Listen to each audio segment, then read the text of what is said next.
Hello students, Andhra Pradesh high court ఇవాళ ఒక సంచలన తీర్పు ఇచ్చింది. 2018లో గ్రూప్ 1 జరిగింది. ఆ గ్రూప్ 1 మెయిన్స్ పరీక్షను రద్దు చేసింది.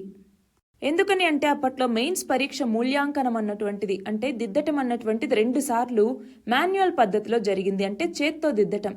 అయితే ఏమైంది, మనకి ఫస్ట్ టైం దిద్దినప్పుడేమో రిజల్ట్స్ ని డిక్లేర్ చేయాల, మళ్ళీ సెకండ్ టైం మూల్యాంకనం చేసిన తర్వాత రిజల్ట్స్ ని ప్రకటించింది. అయితే అందులో కొన్ని అవకతవకలు అనేవి జరిగాయి అన్నట్టుగా కొంతమంది హైకోర్టుకు వెళ్లారు.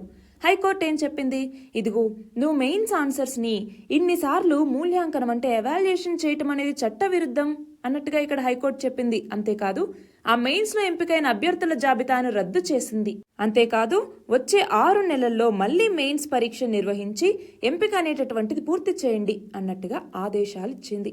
అయితే ఇప్పుడు ఏపీపీఎస్సీ గ్రూప్ 1 ఎగ్జామ్ అన్నటువంటిది ప్రిలిమ్స్ 17th ఉందావునా. మార్నింగ్ షిఫ్ట్ ఏమో 10 నుంచి 12 వరకు, ఆఫ్టర్నూన్ షిఫ్ట్ ఏమో 2 నుంచి 4 వరకు. ఈ న్యూస్ వల్ల మళ్ళీ టెన్షన్స్ పెట్టుకుని డిస్ట్రాక్షన్స్ అనేవి వద్దు, ప్రశాంతంగా వెళ్ళి ఎగ్జామ్ రాసిరండి. All the very best.